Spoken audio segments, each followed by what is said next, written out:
చాలా రోజులు అయింది, చర్చలు చాలా జరిగినాయి సార్. దాని గురించి నా ఒపీనియన్ చెప్పే ముందు దానికంటే ముఖ్యంగా ఈ ఒపీనియన్ని ఫామ్ చేసుకోవడానికి నాకున్న జెన్యూనెస్, అంటే నాకున్న నేను కరెక్ట్ అని చేస్తున్నాను దానికి మరొకసారి ప్రూఫ్ ఏంటంటే కృష్ణారెడ్డి గారు ఇందా మాట్లాడి. కృష్ణారెడ్డి గారు యాజ్ ఏ ప్రొఫెసర్ జనరల్గా నేను చాలాసార్లు చూశాను, ఈ ట్రైస్ టు బి బ్యాలెన్స్డ్ను. నేనైతే ఎక్కువ పాజిటివ్గా ఉన్నాడేమో ఆయన, అక్కడ లేని దానికంటే ఎక్కువగా పాజిటివ్గా ఊహించుకుంటున్నాడేమో, మేబీ ఓవర్ ఆప్టిమిస్టిక్ అనుకునేవాడు కృష్ణారెడ్డి గారి గురించి. అట్లాంటి కృష్ణారెడ్డి గారి ఇవాళ ఇచ్చిన skating, that is skating for Krishna Reddy గారు చెప్పింది స్కేటింగ్. ఆ రకంగా ఆయన దానిలో ఓ రకంగా ఉతికారేసినటువంటి వ్యవహారం ఆయన ప్రొఫెసోరియల్ స్టైల్లోనే 180 degrees మార్పారు మామూలు స్టైల్కి దీనికి. కాబట్టి ఆ బడ్జెట్ అస్సలు బాగాలేదంటానికి అది ఒక్కటే చాలు. రెండోది ఏంటంటే ఇక్కడ మీకు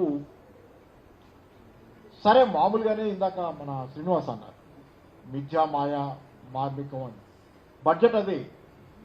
పర్టికులర్లీ దిస్ 2.5 years ఎన్ని 2-3 బడ్జెట్లు వేశారు.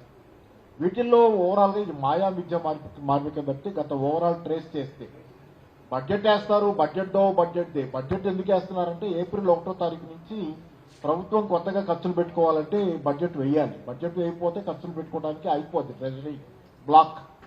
మీరు బడ్జెట్ వేస్తే కానీ టెక్నికల్గా మీరు ఖర్చులు పెట్టుకోవడానికి డబ్బులు రావు, కానీ దాని నుంచి బడ్జెట్ అందుకు వేస్తున్నారు తప్పితే బడ్జెట్ వేసే ఉద్దేశం బడ్జెట్ ఏదో చేద్దాం దానిలో ఉన్నాయని చేద్దామని కాదు.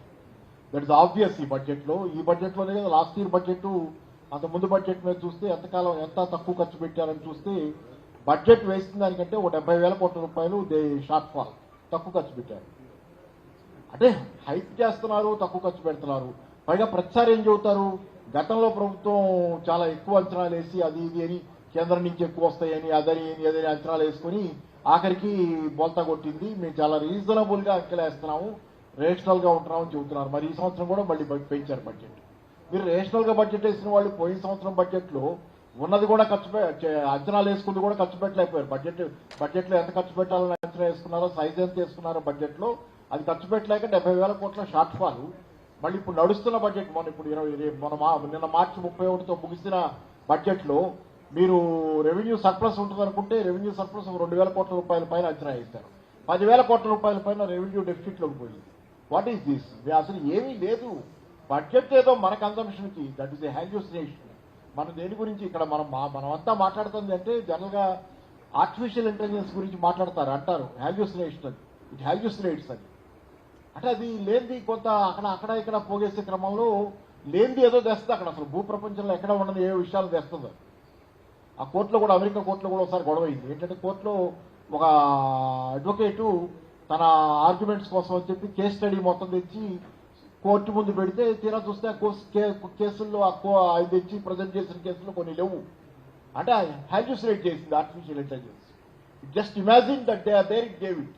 ఈయన తీసుకెళ్లి కోర్టులో పెట్టాడు, కోర్టు ఆయన మందలించి ఏదో చేసింది.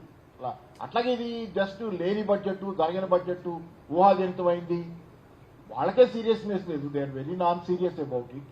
బట్టి విక్రమార్క గారు చాలా ఆవేశంగా ఇన్వాల్వ్ అయిపోయి చదివారు, కానీ నేను నా వ్యాసం కూడా రాసిన దానిలో బట్టి గారి ఆవేశంలో ఆయాసం మిగిలిపోతే ఏమీ జరగదని, జస్ట్ అది అంతే. ఆయాసం మాత్రం మీరు చదివిన 2 గంటల ఆయాసం, గంటన్నర ఆయాసం తప్పితే సంవత్సరంలో జరిగేది. Just they are hallucinating. వాళ్ళు హ్యాల్యూసినేట్ అంటే just they are giving off handed ఏదో ఒకటి ఇచ్చేస్తున్నారు. దాని మీద మనం చర్చ చేస్తున్నాం. అంటే ఇది ఎంత నిరుపయోగం అని చర్చ అన్నాం.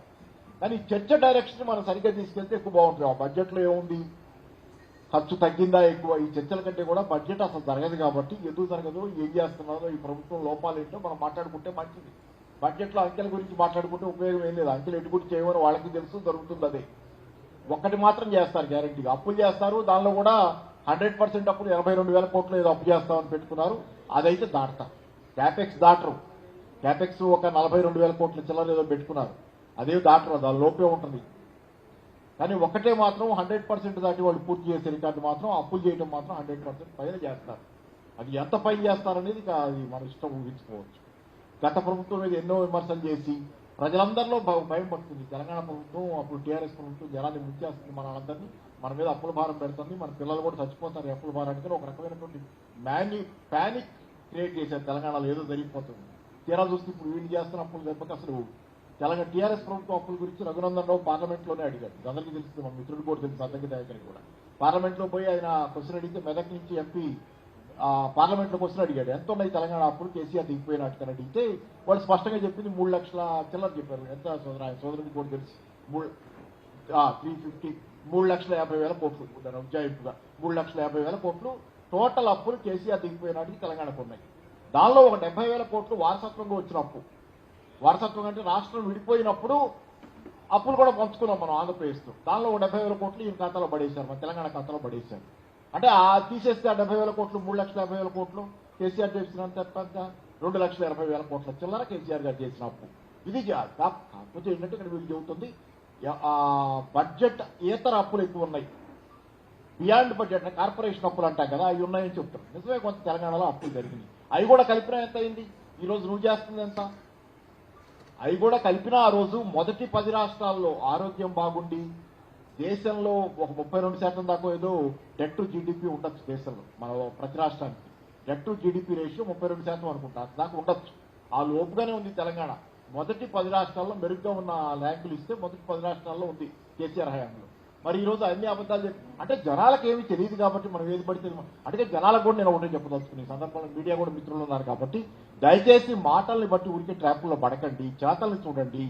ఎవరైనా ఏం చేస్తున్నారో చూడండి తప్పితే ఏం మాట్లాడుతున్నారో విని చెవులు పోటు చేసుకోవద్దు. ఇప్పుడున్నటువంటి పరిస్థితి అందుకంటే వాస్తవానికి కేసీఆర్ చేసిన పనుల్లో కొన్ని చేయలేదు. కేసీఆర్ కొన్ని పథకాలు అమలు చేయలేకపోయారు. దళితులకు 3 ఎకరాల భూమి ఇస్తారన్నారు, ఇవ్వలేకపోయారు. అంటే కొన్ని లోపాలు జరిగినాయి. ఆ లోపాలు కూడా అంటానికి వీళ్ళు వ్యక్తిగతంగా నా ఉద్దేశం ఎట్లా సాధ్యం 3 ఎకరాలు ఎక్కడికి చేస్తారు? ఏముంది? ఆయన వాగ్దానం చేసినప్పుడు ఆయన ఆలోచించి ఉండాల్సి. వాగ్దానం చేశారు, చేయలేకపోయారు, చేయటం సాధ్యం కాదు. ఎవరు వచ్చినా చేయటం కాదు. వామపక్షాల అధికారంలో వచ్చినా నేను అనుకుంటాం కొంతవరకు పంచకాలు ఏమైనా చేయొచ్చు కానీ ఎవరు చేసినా ఆ 3 ఎకరాలు అనేది సాధ్యమైంది. సాధ్యం కానీ సరే ఏదైనా చెప్పని చాలా చేశారు. రైతు బంధుకి ఎంత పాపులారిటీ వచ్చింది? రైతు బంధు ఆయన మేనిఫెస్టోలో లేదు. రైతు బంధుకి ఎంత పాపులారిటీ? యునెస్కో దగ్గర మామూలు ఐక్యరాజ్య సమితి organisations, food and agricultural organisations లాంటివి కూడా చాలా అప్రిషియేట్ చేసిన పథకాలు. మిషన్ భగీరథ ఈ రోజు చూడండి, వాళ్ళ పేపర్లో మిషన్ భగీరథ గురించి తెలిస్తే ఎంత దుస్థితి. నేలలో భూగర్భ జలాలు ఎంత పెరిగినాయి కేసీఆర్ ఉండగా. ఎప్పుడైనా సమ్మర్లో మనకి కొరతలు తెలుసా? ఈ రోజు దొరుకుతుంది హైదరాబాద్ లో విలువలాడుతున్నారు. నేలలోకి లోపలికి పోయినాయి నీళ్లు, రైతు దొరకట్లా లేని పరిస్థితి. ఇప్పుడు ఆల్రెడీ ఏప్రిల్లో ఇంకా మే ఉంది, జూన్లో కూడా వర్షాలు పడతాయని గ్యారంటీ లేదు. ఈ ఎల్నినో సంవత్సరం గ్రామీణ ప్రాంతాల్లో అయితే రైతులకు అసలు భూగర్భ జలాలు బాగా లోతుకుపోయింది. మిషన్ 10,000కు పైగా చెరువుల్లో అసలు నీళ్లు ఏమాత్రం కనపడే స్థితి. సో ఇట్లాంటి పరిస్థితి ఎందుకు వస్తుంది? మిషన్ భగీరథ ఏమవుతుంది? You're not maintaining it. Whatever was done at least you're not maintaining it. దానికి యాక్ట్ చేయటం వదిలిపెట్టండి. నేను కేసీఆర్ అసలు అన్ని బ్రహ్మాండం చేశారు, ఆయన కేసీఆర్ లోపరహితుడిని ఎవరు చెప్పరు. కేసీఆర్లో లోపాలు ఉండొచ్చు, కానీ కేసీఆర్ అట్లీస్ట్ హ్యాస్ సమ్ జెన్యూన్నెస్. చెయ్యాలి, ఇది వీళ్ళు నా జనం అనే ఫీలింగ్ ఉంది కేసీఆర్ దగ్గర. ఈ జనం నా జనం, ఈ తెలంగాణ నాది అనే ఫీలింగ్ మిగతా వాళ్ళకంటే ఎక్కువ ఉంది. మిగతా వాళ్ళకంటే కేసీఆర్ దగ్గర ఎక్కువ ఉంది. ఇది మాత్రం 100% రాసుకోవాలి. సరే వామపక్షాలు, నేను వామపక్షాల నుంచి వచ్చాను, నేను కేసీఆర్ టీఆర్ఎస్ కాదు, నాకు వామపక్షాల పట్ల అభిమానం ఉంది. ఈ రోజుకి వామపక్ష పార్టీల మీటింగ్లకు వెళ్తాను, ఉపన్యాసాలు ఇస్తాను, చాలా విషయాల్లో మాట్లాడుతుంటాను. ఆ అభిమానం పక్కన పెట్టండి. కానీ వామపక్షాల అధికారంలోకి రావటం లేదుగా ఇప్పుడు. పైగా ఇప్పుడు జోలకంటి రంగారెడ్డి గారు వచ్చారు, విమర్శించడానికి అది చెబుతుంది. సార్ వచ్చారు, బాగుంది, వామపక్షాల భాగస్వామ్యం విమర్శించడంలోనో ప్రభుత్వ పాత్రని మాట్లాడటం. మరి సిపిఐ మిత్రులు నాకు ఇక్కడ లేరు, నాకు తెలియదు ఎవరున్నారు. సిపిఐ మిత్రులు ఎందుకు అట్లా మనకి మిత్రధర్మం అంటున్నారు ఏమన్నంటే? నేను విమర్శించడానికి చెప్పట్లా.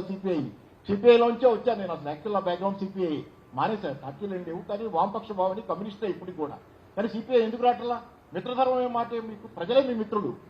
రేవంత్ రెడ్డి మీకు మిత్రుడే. రేవంత్ రెడ్డి కేసీఆర్ మనకు మిత్రుడు ఎందుకు అవుతాం? వాళ్ళతో సెయిల్ అవుతాం. సెయిల్ అయితే వాళ్ళు మంచి చేస్తుంటే వాళ్ళతో సెయిల్ అవుతాం. మనం అధికారంలో లేని కాబట్టి ఎవరు చేస్తే వాళ్ళతో సెయిల్ అవుతాం. కానీ మిత్రుడు ఎవరు నీకు? రేవంత్ రెడ్డి మిత్రుల ధర్మం అంటే what are you? You're personal గా చూసుకుంటున్నారు, ఆలోచిస్తున్నారు మీ స్నేహాలు. ఇక్కడ కాదు, ప్రజలతో, ప్రజలు మీకు మిత్రులు. ప్రజల కోసమే మనం ఏ స్నేహాలను వదులుకుంటాం. అది నినాదం కూడా ఉంది కదా, ఇది మన రక్త సంబంధం కంటే వర్గ సంబంధం వినదనేది. అది నక్సలైట్లకే కాదు, కమ్యూనిస్టులు అందరికీ వర్తిస్తుంది. జెన్యూన్ గా పనిచేసే ప్రతి రాజకీయ పక్షానికి వర్తిస్తుంది. మన రక్త సంబంధం కంటే మన వర్గ సంబంధం ఉంది. వర్గం కాకపోతే ఇంకో సంబంధం, ప్రజలతో మనకున్న సంబంధం లేదు. అది వదిలేసి మనం విమర్శించడానికి కూడా వెనకాడుతుంటే ఎలా? ఉద్యమాల్లో కలిసి రావచ్చు. ఈరోజు బీఆర్ఎస్ తప్పితే ఎవరు ఫైట్ చేస్తున్నారు కాంగ్రెస్ పార్టీ మీద? అద్దెకి నాయకులు కూడా చెబుతాడు బీఆర్ఎస్ వాళ్ళకి ఇబ్బందిగానే ఉంది. కమ్యూనిస్టులు కొంత సరే, కొంత సిపిఎం కొంత కదులుతుంది. కానీ అసలు మిత్రులు వాళ్ళు మిత్రధర్మం అని చెప్పి సరే, దానిలో కూడా కొంత ఒక కాలు బయట ఒక కాలు లోపల ఉంది.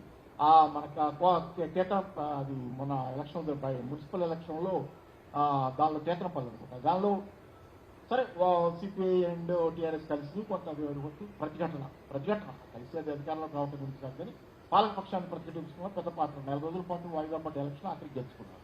తర్వాత రెండో పక్కన మళ్ళీ కొత్తగూడెంలో మిత్రధర్మం అని వెళ్ళిపోయారు కదా.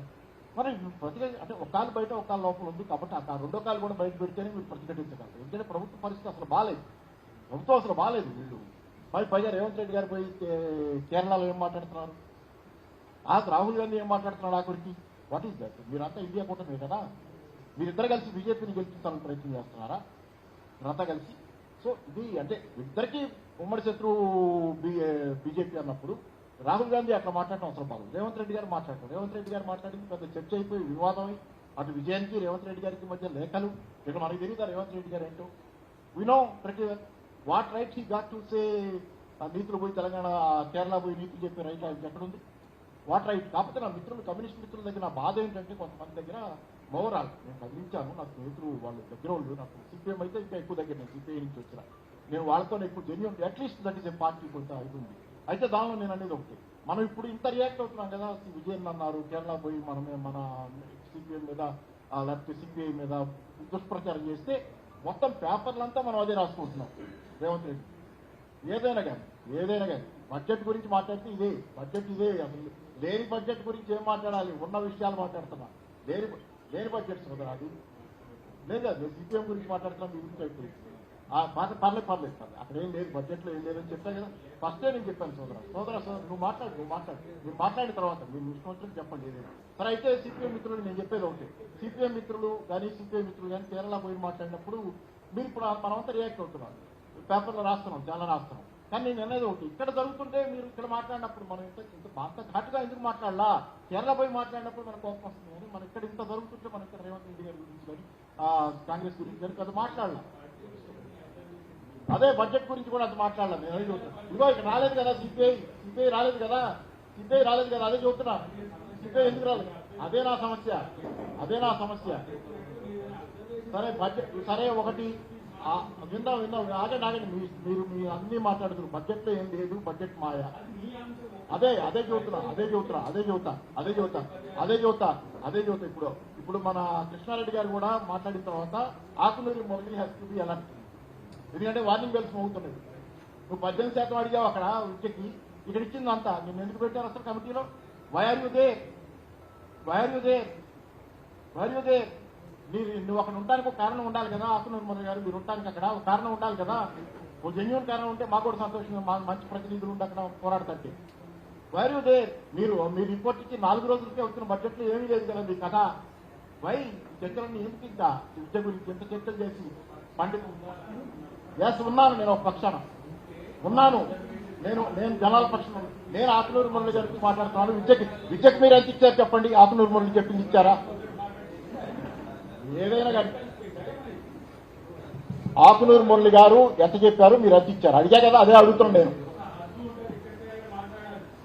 ఏం హద్దు లేదు, మీరు మాట్లాడుకోండి.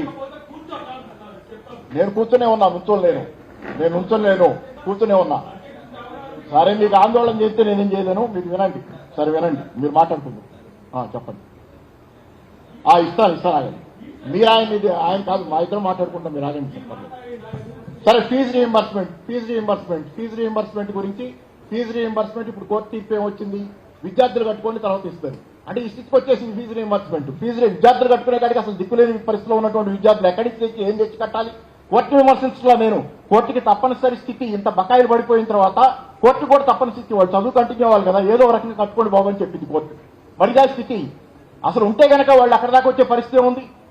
అక్కడ దాకా వచ్చి ఫీజు రీఎంబర్స్మెంట్ అడిగి గవర్నమెంట్ దిక్కులు ఆకాశంలోకి మొత్తం బాగా పోసుకుంటే ఆకాశంలోకి చూసే పరిస్థితి ఉంది. సో దీస్ ఆర్ ఇది ఉన్న పరిస్థితి ఏంటంటే వాస్తవం ఈరోజు తెలంగాణ రివర్స్ గేర్ లో పోతుంది. ఈ బడ్జెట్ కూడా రివర్స్ గేర్ ను ఆపలేదు. ఈ బడ్జెట్ లో ఏమీ లేదు. ఈ బడ్జెట్ మాయా, మర్మం, మోసం అంతే.